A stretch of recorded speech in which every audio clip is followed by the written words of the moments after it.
Senhoras e senhores, sejam muito bem-vindos a este belíssimo estádio em Santiago Bernabéu. Eu nem sei, vou confessar para vocês, eu nem sei se eu deveria estar gravando esse vídeo na beira do gramado. Talvez esteja cometendo alguma irregularidade, mas como o árbitro do jogo cometeu alguns crimes nesse duelo entre Brasil e Espanha, me sinto também no direito de cometer uma irregularidade, tá? Então vamos gravar daqui mesmo, e já que estamos fazendo esse esforço, likezinho de vocês, comentários e se inscreve no canal quem não for inscrito. Queria começar o vídeo de hoje falando o seguinte: estamos no presente, mas vivendo o futuro.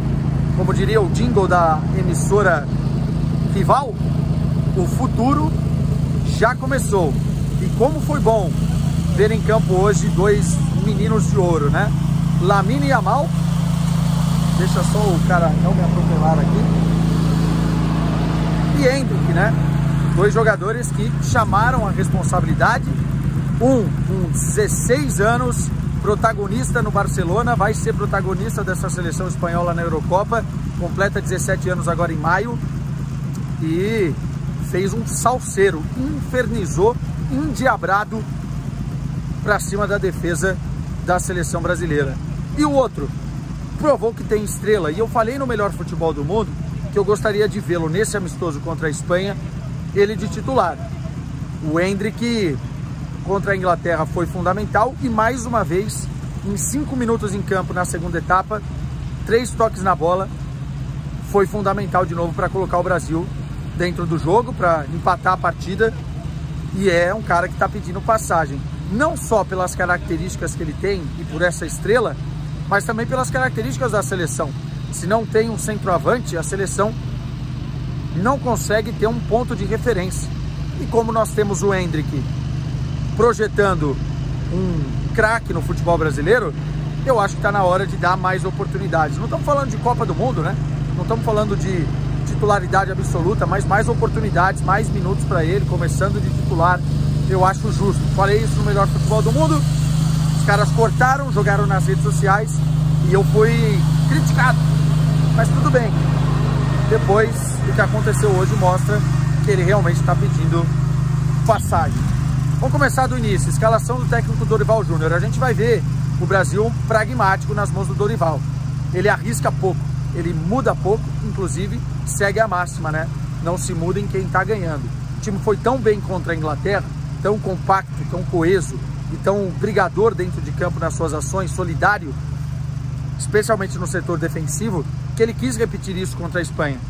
Só que talvez faltou concentração, faltou perna, e também do outro lado tinha um adversário com uma proposta de jogo mais interessante, sabendo melhor do que a Inglaterra o que queria fazer, e fez. O Brasil sofreu muito no primeiro tempo. O Brasil tomou um baile no primeiro tempo, muito por conta desse domínio espanhol, né? Um time que marcava muito bem a pressão alta, a saída de bola da seleção brasileira, que não conseguia sair com os seus dois jogadores de meio campo, nem mesmo o Paquetá, nem o Bruno Guimarães, e pouco o João Gomes. Não conseguia acionar na bola longa a velocidade do Vinícius, do Rodrigo e do Rafinha. Aliás, o Brasil no primeiro tempo só conseguiu atacar pelo lado esquerdo, um time capenga, não conseguia jogar pelo lado direito, muito por conta da atuação mais uma vez fraca do Rafinha, e o Brasil ficou perdido nessa saída de bola. E a Espanha com bola é um time muito organizado, parecia que fazia tudo mais rápido que a seleção brasileira, estava sempre à frente dos jogadores da seleção brasileira, que não conseguiam dobrar a marcação, não conseguiam apertar e não conseguiam parar nem o Rodri na construção das jogadas. Faltava um cara para chegar nele, para esse primeiro passe não sair com perfeição, e depois nem o Lamine Yamal pela direita, e muito menos o Dani Olmo. Cara, o Lamine Yamal foi um inferno na vida do João Gomes, do Wendel, do Fabrício Bruno também muitas vezes, e do Beraldo, né? Ele infernizou o lado direito de uma forma ímpar. E, óbvio, contou com a associação, muitas vezes, do próprio Dani Olmo, né? O Wendel teve uma noite bem diferente do que foi contra a Inglaterra. Não consegui encontrar o Lamine Yamal, mas não é só culpa dele. porque alguém precisava dobrar a marcação. Achei que faltou também do Vinícius uma solidariedade dessa parte de voltar para ajudar na marcação, vendo que o setor estava sofrendo como um todo. E do outro lado, o Danilo travou uma batalha com o Nico Williams e perdeu muitas vezes. Jogador muito rápido, muito interessante, criando perigo. Enfim, o Brasil no primeiro tempo sofreu demais. Dito isso, primeiro pênalti, nada. Se fosse um jogador brasileiro que se jogasse daquele jeito, especialmente aqui no futebol espanhol, iriam chamar de piscineiro, né? Se jogou o Lamine Yamal e o Rodri abriu o placar.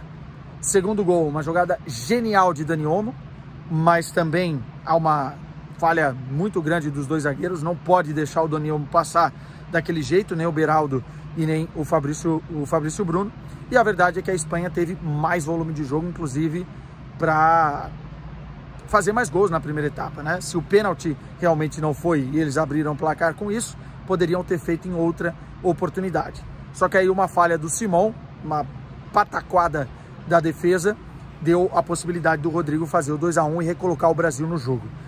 O Brasil foi tão mal na primeira etapa, especialmente nessa saída de bola, nesse time capenga que não conseguia atacar pelos dois lados, enfim, que o Dorival teve que mexer e mexer muito.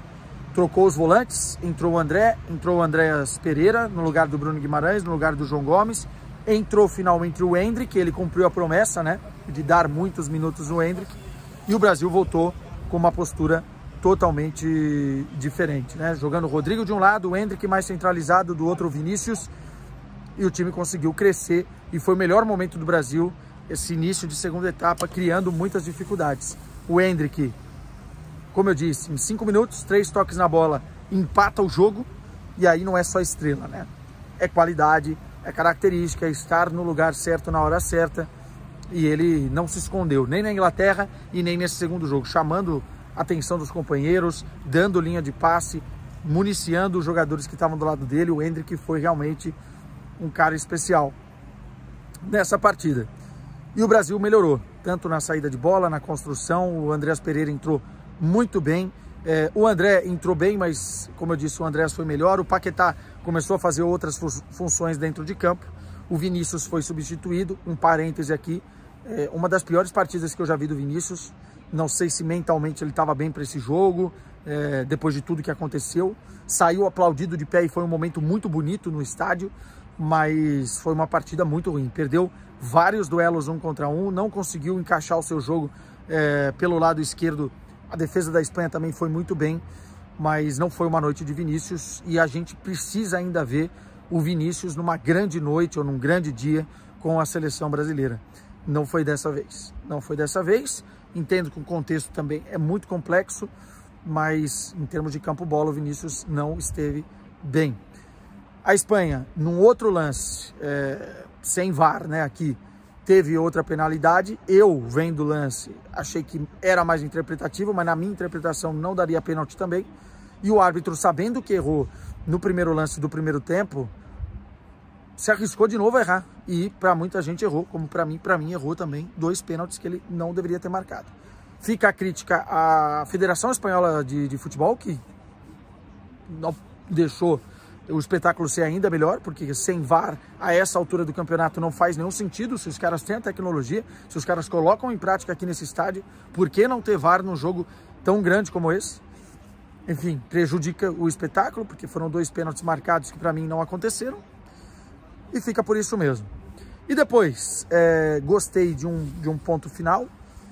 O Galeno entrou no jogo, fez sua estreia com a seleção brasileira, e o Brasil não desistiu do jogo em nenhum momento. A gente vai ver um Brasil em evolução. Não podemos cobrar um melhor possível do Brasil. Falta treino, falta tempo de trabalho para o Dorival, falta aplicação nas ideias, falta um time mais coeso, faltou perna em alguns momentos também. Mas eles se aplicaram e não desistiram da partida até o final. Muito inteligente o Galeno na jogada, sofreu o pênalti do Carvajal, Paquetá empatou o jogo, e a comemoração, cara, aqui, exatamente aqui nesse canto, mostra como esses caras estão realmente querendo entregar mais à seleção brasileira. Era um amistoso. e eles empataram, foram buscar e comemoraram como se tivessem vencido algo grande. E na realidade, se não foi um título, não foi algo grande, foi sim uma demonstração de força, de poder, de reação, e de que não perderiam esses dois amistosos na estreia do Dorival Júnior. As estreias, né, do Dorival Júnior. Foi muito bonito, o jogo foi muito bonito, o espetáculo para Vinícius Júnior. Tudo que aconteceu aqui nessa semana foi muito, muito importante. E para a seleção brasileira fica aquele sentimento de renascer, de não perder, de lutar até o final. Talvez tenhamos presenciado aqui um novo momento mesmo dessa seleção brasileira. Eu gostei muito do que vi contra a Inglaterra. Não gostei de muita coisa que eu vi hoje aqui, mas gostei dessa entrega e o resultado muito, muito relevante, muito importante. Lembrando sempre de que Lamine Yamal foi o grande destaque da seleção espanhola. Nesse moleque, o Barcelona aposta suas fichas para tentar chegar longe na Liga dos Campeões, quem sabe uma final. E o Endrick realmente está pedindo mais oportunidades, quem sabe da próxima, de titular na seleção brasileira. Meus caros, beijo para vocês. Eu acho que dá para tomar uma cervejinha agora, né? Tchau.